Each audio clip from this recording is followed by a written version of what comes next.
1, having an encounter with yourself. The topic of this week 1, day 1 video is a healthy self-relationship. We hear so much on healthy relationships and how to have them. We go to conferences, we go to trainings, we read books on communication, love languages, conflict resolution. But we hear so little on how to have a healthy relationship with ourselves. Maybe I wonder if that's why we have such a hard time with our relationships. Maybe we really don't even know how to have one with ourselves. You see, a while back, I realized I had this notion that I didn't need tended to. I thought that when I got stressed out and wore out, when things were getting to me, that was a sign of weakness. That was a sign that I didn't have the right coping ability, that I needed to suck it up, that I needed to be stronger. Some of you can probably relate to this idea. But I realized that the truth is actually quite the opposite. You see, we were designed to need to take time to tend ourselves.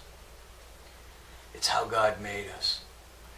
We were designed to need to do some sort of daily inventory, to look at what feelings we were holding on to, what conflicts we were holding on to, what stressors we haven't let go, what things from our day and our life that we needed to release so that it didn't store up.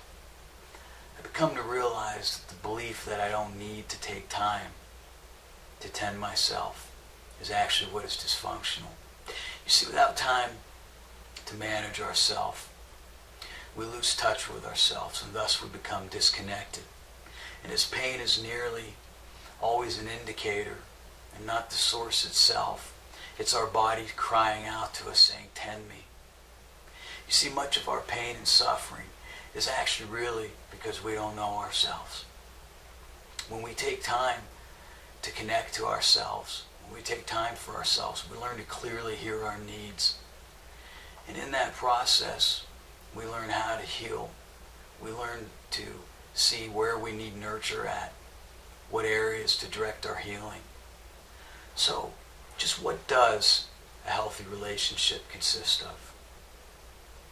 Well, a healthy relationship is a way of interacting with ourselves that permits consistent, engaging encounters. I'll say that again, and it's in your notes, so you don't feel you have to memorize it. But a healthy self-relationship is a way of interacting with ourselves that permits consistent, engaging encounters with ourselves. Now, to do this, there's one key point.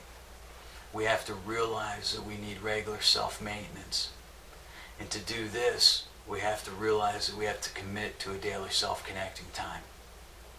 You see, a daily self-connecting time is so important that I consider it not only the foundation for this entire program, but I consider it the foundation for the entire healing process.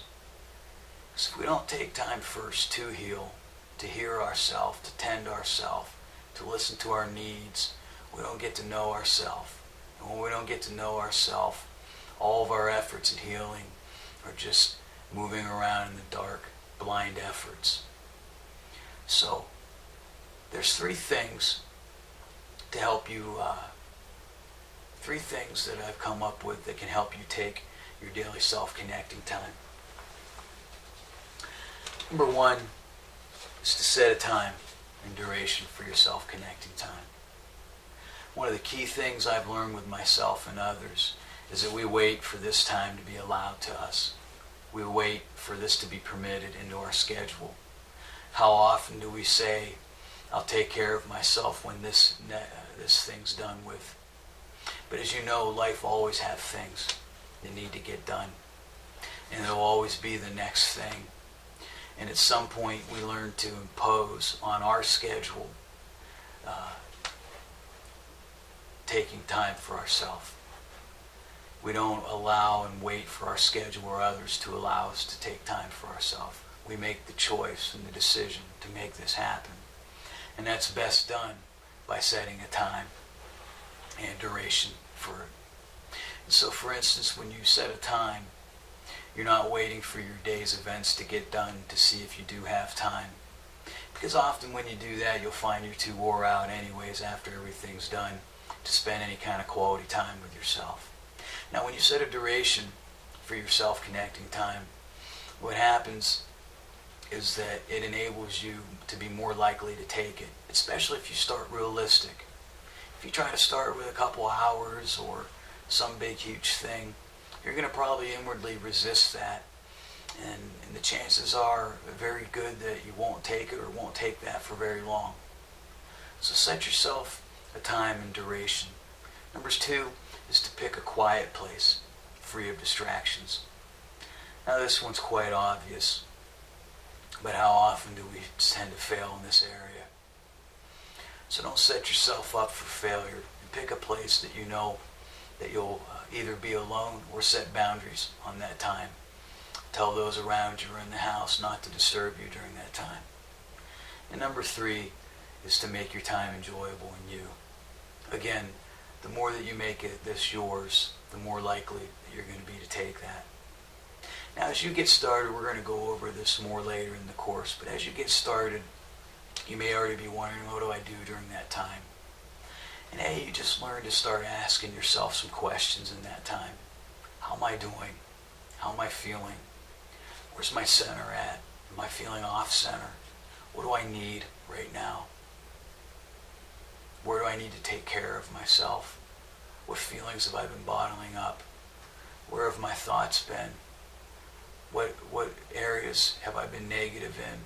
What things do I need to let go? You can just ask yourself some questions like this. This is typically called some form of an inventory, and you can make your own up.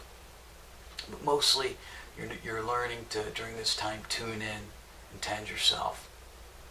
Now, enough with the details here. Let's get personal for a minute. We change and heal when we take time to. It's as simple as that. Time and time again in the counseling process, when a client and I were working on something and we can't seem to get past it, we've tried all these elaborate and different kind of techniques. We've processed and processed and processed and problem solved and problem solved and problem solved. And nothing seems to work. But all of a sudden, these clients over and over again, they tend to come back in and they start to heal. They have a glow about them, and they've begun to hear their own wisdom, their own truths. They're integrating their own solutions, even outside the sessions. And soon they no longer need me. And why is that?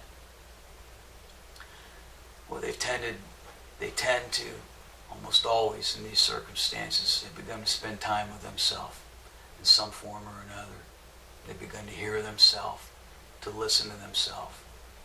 They've begun to have an encounter with themselves. Because remember the truth, that if you seek, you shall find. So, regardless of why,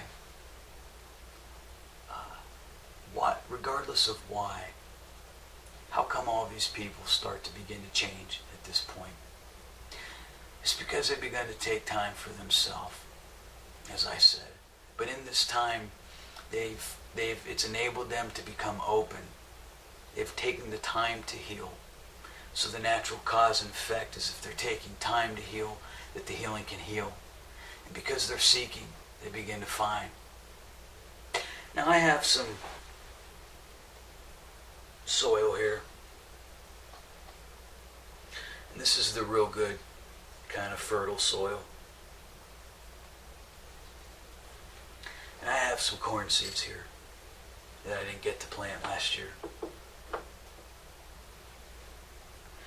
Now, you can consider your self-connecting time the fertile soil.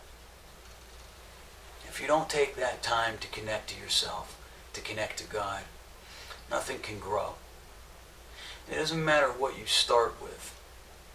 You can put a seed into infertile soil, and even if it does come up, it won't last long. You can transplant a beautiful plant into infertile soil and it will soon die. But if you start with the right soil, the right stuff, and you plant your seeds, they grow and they nourish and they keep growing. And then from their growth, more seeds come and they bring more growth and so on. So you can see the importance, as we begin to close, of how important it is to make your self-connecting time happen. And consider it the fertile soil from which all your healing from here on out will occur.